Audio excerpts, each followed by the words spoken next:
This episode is in Getting Geeky with Gamer Leaf is brought to you by battlegrip.com. It's a cool website for cool toys and action figures. And we'll link all the things in the description box. Or you can check them out at battlegrip.com.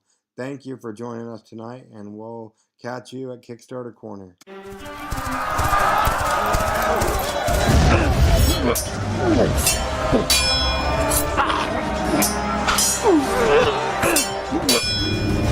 Getting Geeky with Gamer Leaf, the podcast in which one man strives to level up his geekhood and helping you do the same one battle at a time. Now, let's get geeky with Gamer Leaf.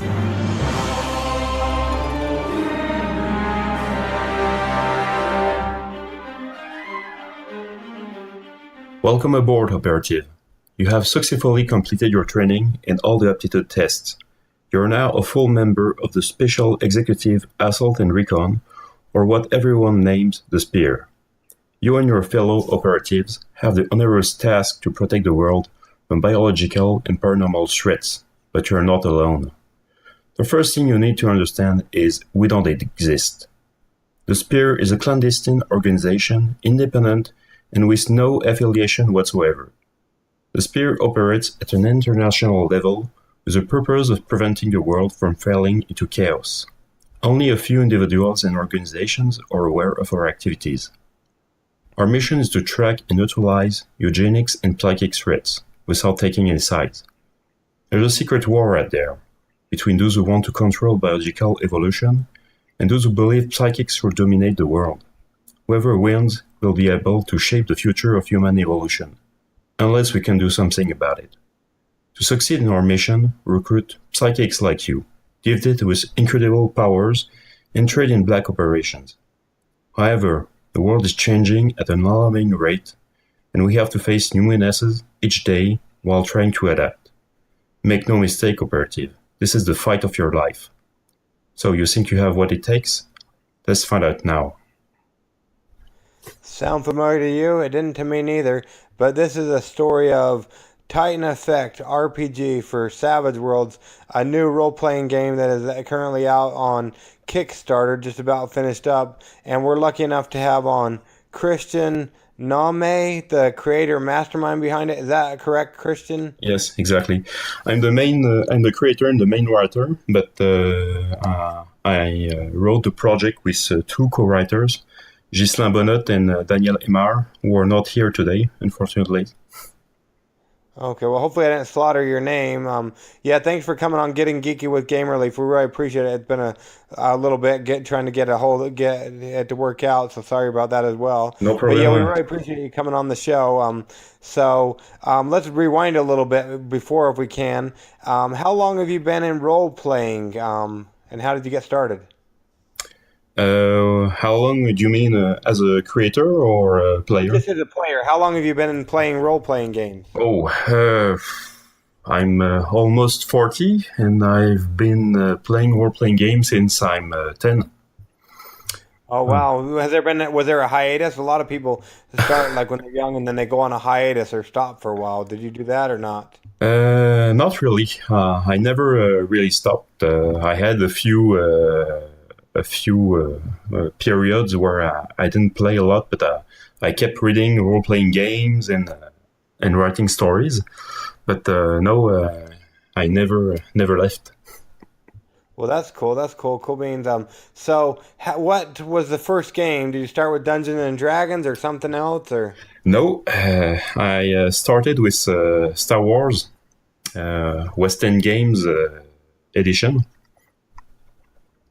So Star Wars was my first experience with role-playing game, and it's still in my heart one of my best experience. Cool. What made it so good, do you think? First, I was a big fan of Star Wars, so I think playing the role-playing game was natural for me. And I really enjoyed all the stories we did with my different friends. It has been our favorite role-playing game.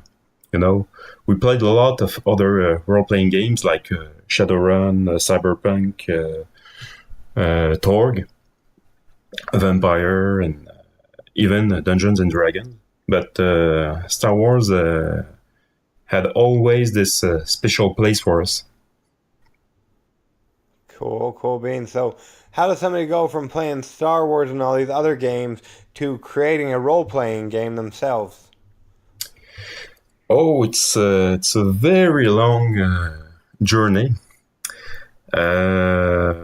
First, my goal was not to write role-playing games, but RPG led me to get me to start writing, and I had the ambition to write novels, comic books, and even writing scripts for movies. I even did a few short films a couple of years back when I was younger. So it took a few years before I start thinking about creating a role-playing game. So that's how it begins. Cool beans. So going back to, you said you wrote a couple of scripts for some short films. Are those available anywhere where we could possibly watch them, do you think? Oh, yes, you can find some of my first short films on YouTube. I could send you the links, but I'm a bit embarrassed to show them today because that was really amateur short films with crazy ideas, and I have a really hard time looking at them today. Oh, wow. So far back. So you probably progressed quite a bit, especially coming out with the role-playing game, because that can't be no small feat. So you said there's two other co-creators with you. How much work did each of you put into it, do you think? First, we started working on a role-playing game for Titan Effect only 3 years ago. But Titan Effect is a project I've been working on for almost for more than 10 years now. Because at first it was supposed to be an animated series project. So I wrote several pilot scripts. I even worked with two different producers, including one who lived in India. But unfortunately, the project never launched. We never passed the pre-production phase. So I kept working on the project, and a lot of people who know me and know all the work I put in this project told me not to let go and to continue working on it and find other ways to tell my story.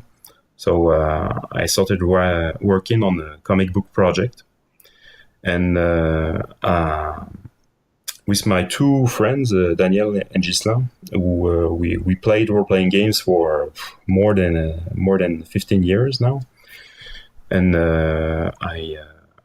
we kept contact with when I left France to live in Quebec, in Canada. I still live there today. A few years ago, I talked to them about this project, and they said, "Hey, that would be a cool idea for a role-playing game." I say, "Yeah, exactly. That's something I had in mind because I wanted to develop a transmedia project. So a bigger, an expensive universe with an animated series project, comic book, and a role-playing game to link all the media, all the different media in support." So we started to work on that. We were big fans of Savage Worlds since the first edition because we were big players of Deadlands. So when Savage Worlds first came out, we thought it was a really cool concept with really fast rules. So we started to create our own homebrew settings. And when we talked about making Titan Effect a role-playing game, Savage World was the first role system we had in mind for the game. Cool. So how does something like that work? Do you have to get special permission from Savage World, or how does that work? Yes, we had to write to Pinnacle, who owned the right to have a license. So we had to work on our settings. We had to show them a few edge and hindrance we wanted to use. We worked mostly with Jodie Black, which is an incredible lady, and she helped us a lot to improve our setting and to do something really cool. So when they gave us the license, it was really a good thing for us. Cool, I can imagine. So if we were to sit down and play Titan Effect, the RPG, how would that look or sound? Like, what can you tell us about Titan Effect, the role-playing game? I say the main concept of Titan Effect is psychic spies against genetically enhanced soldiers. It's a mix between the Tom Clancy video games or novels like Splinter Cell, Ghost Recon, or Rainbow Six. So it's a mix between that and the X-Men. And it has a lot of inspiration from the video game Metal Gear Solid. So you have a mix between biopunk and spy thriller, where the player play psychics who work as spies. So our psychics in Titan Effect are mostly like mutants and the X-Men. They have really powerful abilities, but very grounded and realistic. So you have people who can control fire with their minds, or that can boost their own metabolism, but you won't have people throwing laser beams from their eyes. No laser beams? No laser beams. Oh boy, what a shame. Well, that's cool, but they have other cool powers, it sounds like. Is there a favorite power amongst the characters that you like?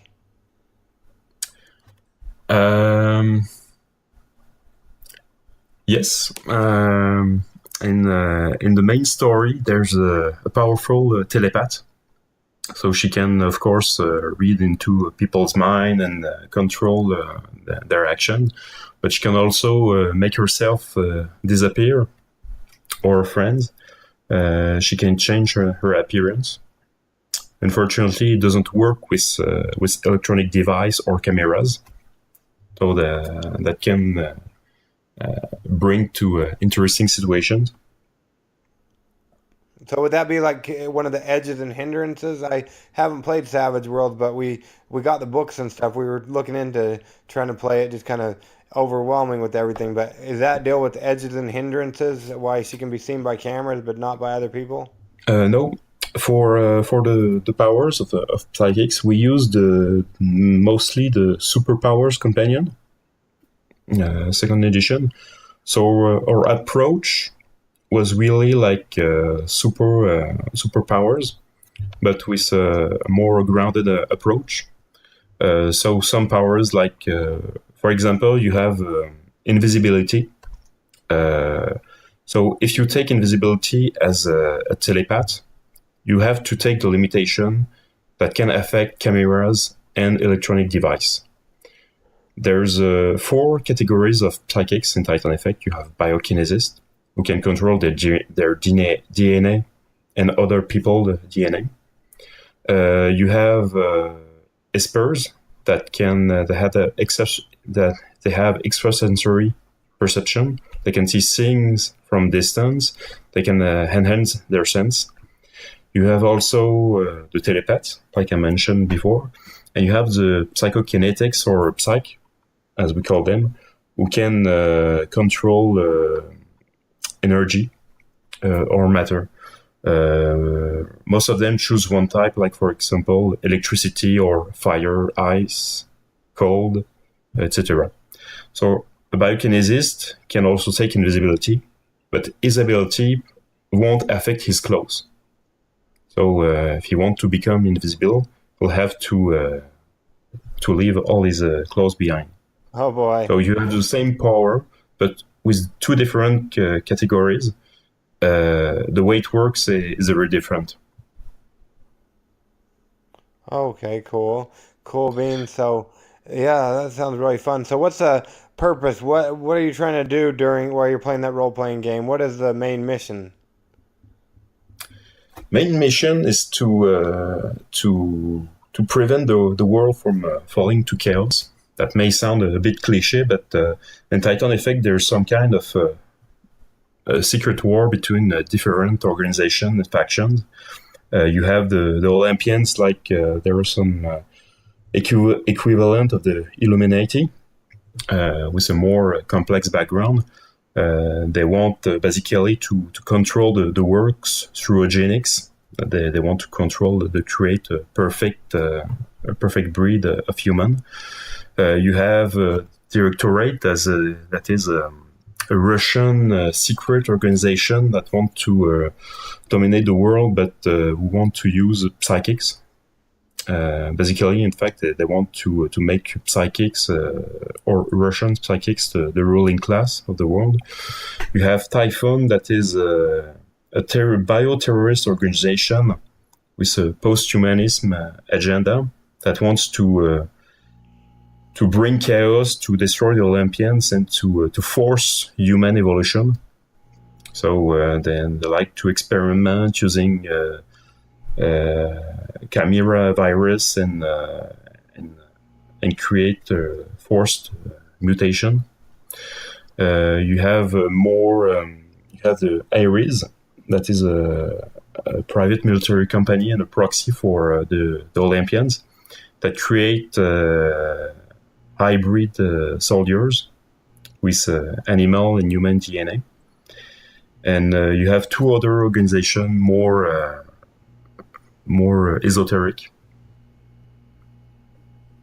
So for the players, they are thrown into the middle of this secret war. They have to fight each different organization and make sure that no one takes advantage to shape the future of human evolution.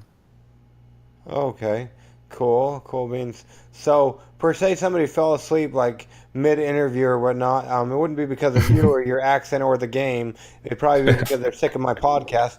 But per se, they did, and now they suddenly jolted awake. Why should they take a chance on Titan Effect RPG game for the Savage Worlds? I'll say, if you're fans of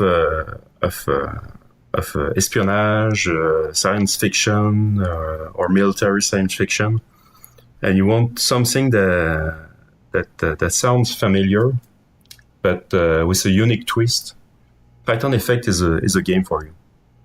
We have created a world that's really grounded, that feels familiar, but with its own mythology.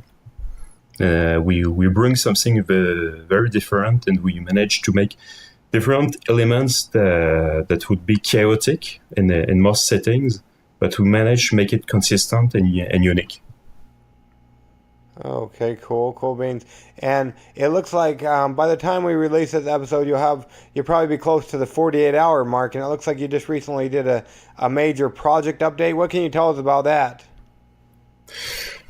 We decided to give our backers more stuff to stimulate the campaign and to show them how much we appreciate their support. So we decided to add six new pre-generated characters to the main book, and a full adventure.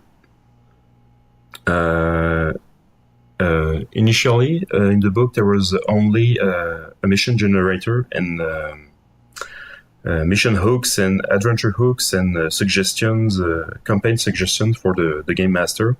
But we decided to add a full adventure. And we one of our add-on that you can also have with a few of our pledge is the tactical pack. That is a digital bundle when you can have NPC cards, cards for weapons and equipment, series of location maps, figure flats, custom bennies in PDF. You have also an original soundtrack that was composed by Maxime Hervé, that is a young composer who for animation, movies, and video games that work for really great music composer like Michael Diana, and who is really gifted, talented. So I think it's something that people will really enjoy. Cool beans. So I know you don't want to overpromise and underdeliver. So if somebody takes a chance on Titan Effect RPG game for Savage Worlds, when should they, if they take a chance and back it, and we go ahead and get funded and whatnot, like we know will happen, when would they anticipate getting their game?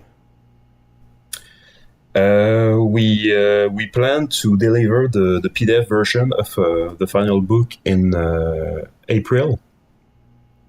And no, excuse me. Wait a moment. Oh, it's March. The PDF version will be available in March, and the soft cover and hardcover versions will be available in May. Okay, cool beans.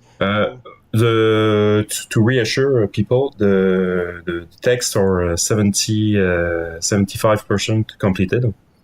In fact, once the campaign is funded and over, all our backers will receive a beta version of Titan Effect.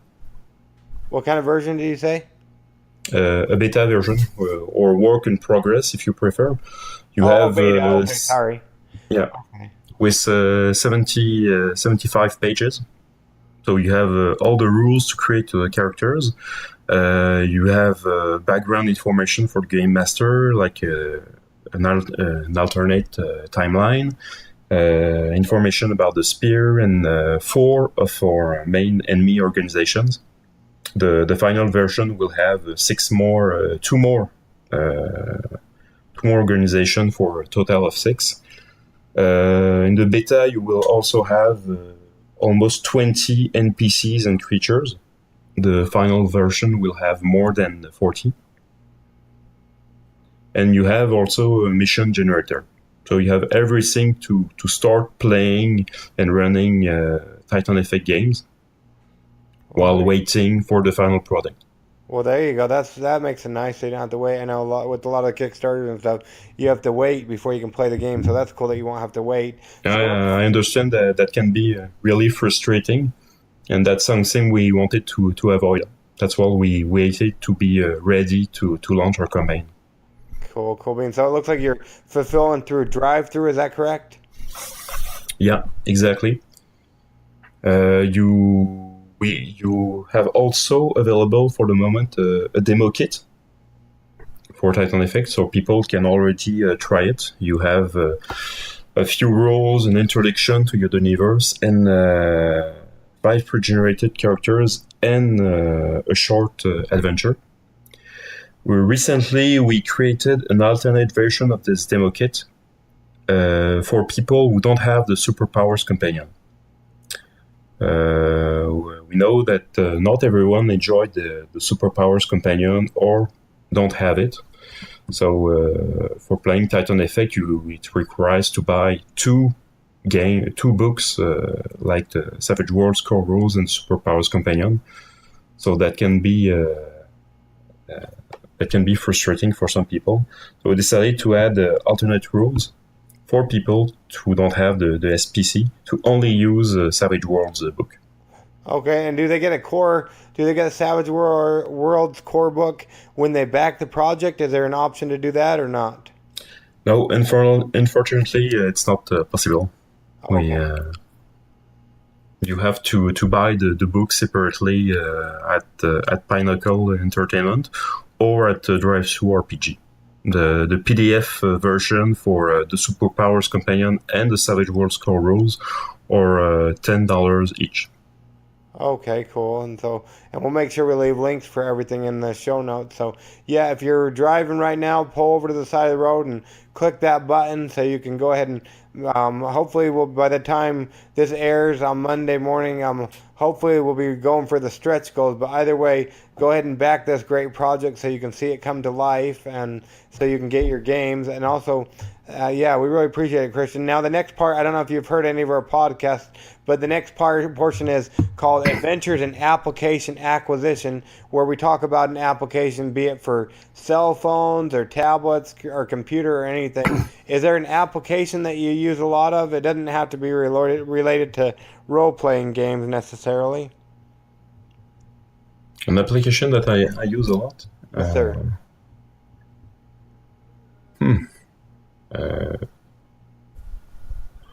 I use a lot of applications. Mostly I work on Photoshop and InDesign. Oh, cool. Do you prefer one over the other? InDesign, it's mostly to assemble the documents. But I enjoy working with Photoshop as a designer to create all kinds of design. Cool. So you enjoy Photoshop the best, you said? If you're a designer or you want to work in design, Photoshop is a must. But you also have to learn Illustrator. Okay, cool beans. So what do you like about the applications, about those ones? It makes it really easy when you know how to use them to create what you want and what you need. Cool. And what if you own the rights to the application? What would be one thing you would do to make it better?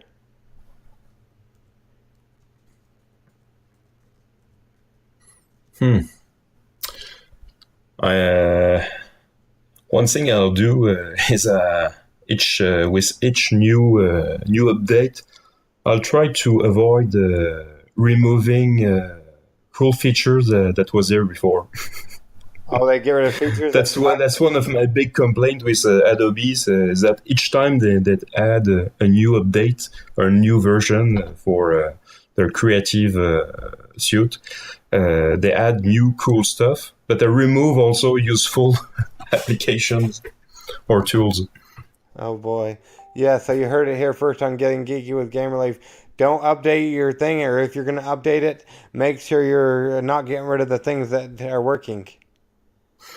Oh yes, every designer, every motion designer knows that when with each new version, you wait a few days to see if there no bug or big change that can ruin your previous work. Yeah, that's not good. Cool bean. So, yeah, I don't want to keep you all night, Christian. I know you. It sounds like you got a flu during right at the end of your campaign. Is that right? Yeah, exactly. Oh boy, that doesn't make you for any fun. That's one of the side effects when you have 2 kids.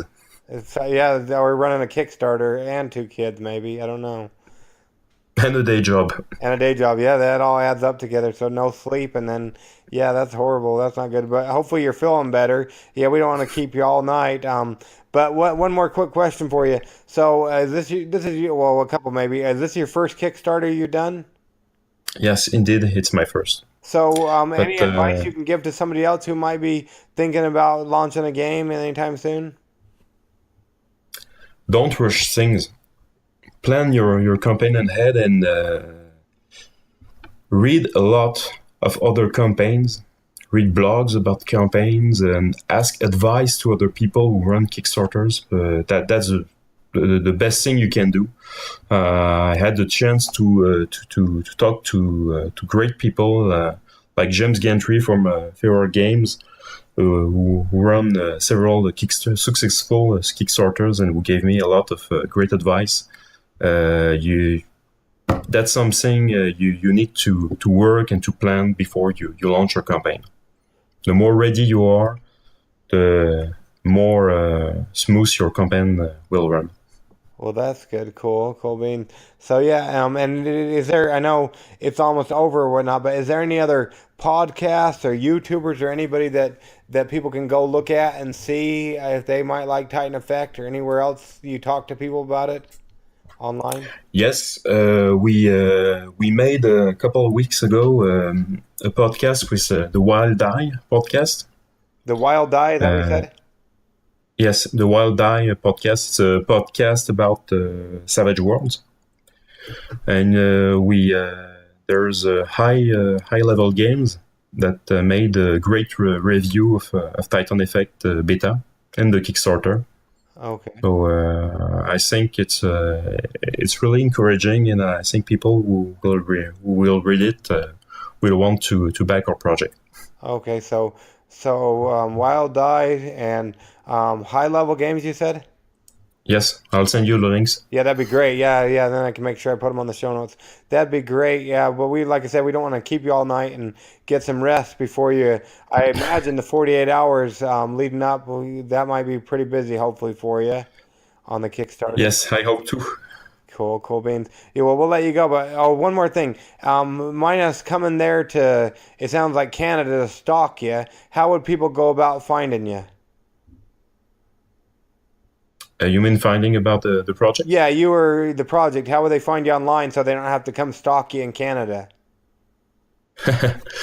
Mostly on Facebook. Oh, okay, cool. Do you guys have a Facebook page for Titan Effect then? Yes, exactly. There's a Facebook page for Titan Effect, and there's also an official Facebook group, which a lot of people are invited to talk about the project and share ideas. So if you want to learn more stuff about the project or ask questions, that's a place. Oh, cool. Yeah, if you give me those links, I'll make sure I leave them all in the show Absolutely. notes. So that'd be great. But we really appreciate you coming on, getting geeky with Game Relief with us tonight. And I appreciate for asking me to come by. No problem. Yeah, glad we were able to make it happen. And you have a great night, and we'll look for you guys overfunding in the next couple days. Thank you very much. I appreciate it. No problem. Great. Okay. So it's a little late at night when you're hearing this, or when I'm recording it at least. I'm not sure when you're listening. But welcome to Kickstarter Corner. It is I, Game Relief, and we've got a couple to run down to you on the Kickstarters. First off, let's start with the ones that will be ending relatively soon, shall we? We've got INTELLE. This is Hack or Be Hacked. It's hacker versus hacker, and the corporate mainframe is the target in this quick abstract strategy game for 2 players. They have funded, yes, they have funded 2,064 out of a $2,000 goal. They still got, at the time of this recording, about 6 days to go. When you hear it, a couple more days to go. They end on the 4th of November, so this Saturday coming up. So make sure you go ahead and check them out at the Kickstarters. We'll leave a link in the show notes. And then we've also got TSUKUYUMI, or how do we say that? Full Moon Down. I call it Full Moon Down. It is an asymmetric strategy game, a strategic tabletop board game in which unique asymmetric factions fight for world domination after the moon crashed into the earth. And they like overfunded. They're almost at double their goal. They're at 81,000, almost 82,000, $5 away, and they were going for just shy of 42,000. So check them out. They got 7 days to go. We'll make sure we put an episode up, I believe, of this episode. They end the 5th of November, but we'll make sure we get an episode up so you can listen to us sit down with the creators of it as it ends the 5th of November. And we've got a couple episodes to release in between now and then. Well, actually, one that ends before this, the end of the trail, that they overfunded as well. There's a California Gold Rush one. But yeah, check them out and check this one out. And I'll leave a link at the show notes of all this fun stuff for you and your friends. And then we've also got, let's see, what else do we got? We've got Gloom of Kilforth. And this is a beautiful, beautiful art in this game. And they have a soundtrack that you can get. They're at 204, almost 205,000. Let's just be real here. out of a $35,500 goal. They've got 66 hours to go at the time of this recording. So when you hear this, it actually ends at 5 p.m. Mountain Standard Time. So when you hear this, they'll probably be within their 48-hour period. So make sure you back them on the Kickstarters. It's the first set of expansions to Gloom of Kilforth, the sellout fantasy quest game, plus the reprint of the original game. Check them out on the Kickstarter. That's by Tristan Hall, and we've had a great interview. You can go back and listen to that if you want. And then what else do we got? We got Dark Naga, Confronting Hastur for 5th edition, a non-linear adventure in the classic sandbox style where the party, 10 to levels 10 through 11, opposes the followers of the Lovecraftian old one. You know I love Lovecraftian. They're at almost double their goal. So they got 14 days to go.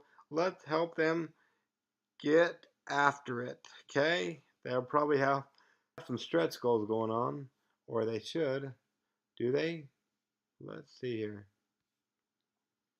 I imagine they do. I'm not sure. Yeah, they do. They have some stretch goals. Right now we're working for custom Talos dice, D6, and then more art.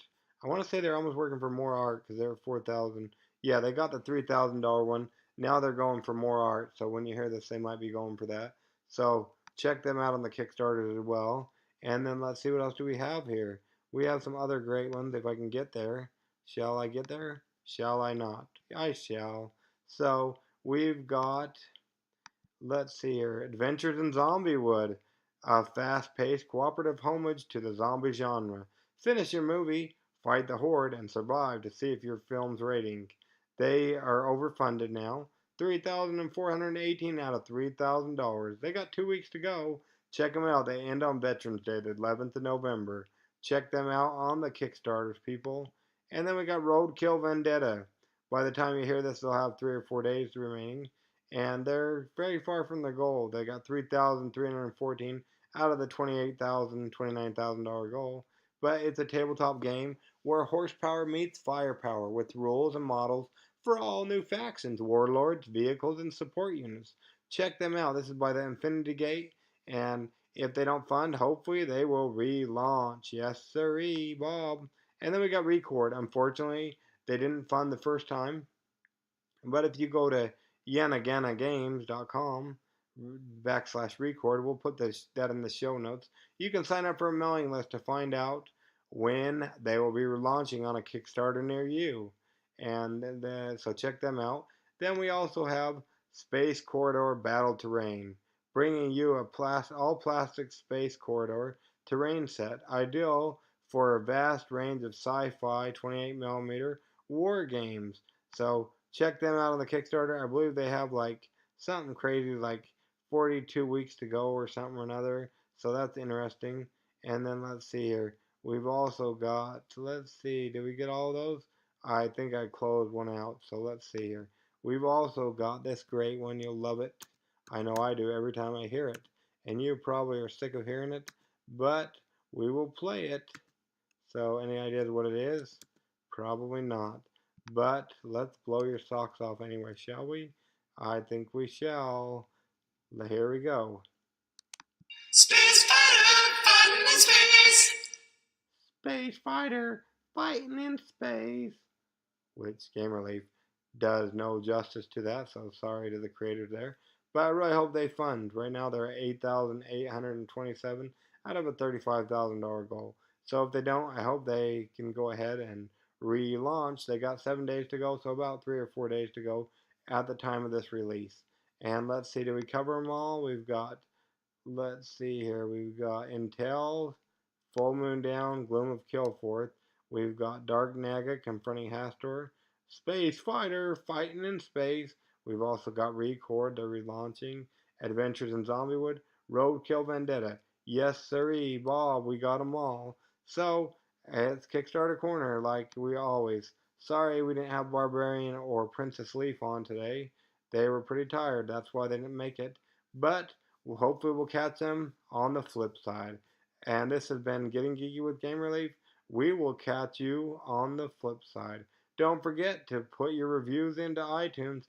That really helps us get good reviews. We have some great interviews coming up, and if you want to be on our show or want me and the Giveaway Geek to shout you out on the interwebs about your upcoming Kickstarter or anything really, for that matter, go ahead and send us an email, gamerleaf@gamerleafgo.com. Kind of like Pokemon Go, but it's Gamerleaf. Go instead. Heck yeah. Check you on the flip side, and we will catch you later. Yes, sirree, Bob.